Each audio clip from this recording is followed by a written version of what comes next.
A 20-acre brush fire in Fort Myers destroying a home and several cars today. It happened on Briarcliff Lane, right near Michael G. Ripp Parkway. You can see how it affected traffic. The fire's been fully contained, though, as of right now. Thanks for being with us tonight. I'm Patrick Nolan, along with 4 in Your Corner's Lisa Greenberg, who's live at the scene of the fire in Fort Myers with the very latest right now. Lisa? Patrick, this fire is now 100% contained, but crews are still out on scene mopping up hot spots. And as you can see behind me, they're still working to determine the exact cause of this fire. We do know that one man lost his home. His pets were inside too, so obviously a devastating loss for this man. This thick black smoke and the flames it's coming from in the area of Briarcliff Road, shutting down roadways, forcing families out of their houses. Following radio traffic was very difficult because of how many crews were calling in structures that were in danger. That danger leading to destruction of one man's home. It is a complete loss.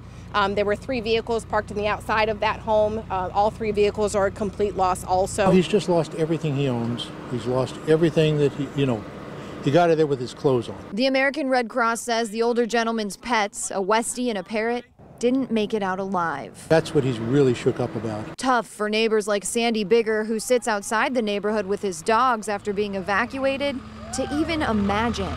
I wouldn't want to lose mine. They're just like kids, Gotta be terrible. Today's windy weather not helpful to fire crews working to put out the 20 acres of flames. Once that fire gets going, it's very difficult to contain and to save those structures. We don't jump on it with all assets immediately. The chance of it getting large and damaging additional structures is high. The fire knocking out power in the neighborhood. We have had multiple power lines burned.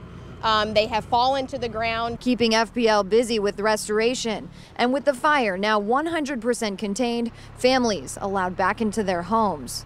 As for the man who lost his, Red Cross helping him through the healing process. All we hope to do is be able to tell him that the light at the end of the tunnel is not an oncoming train.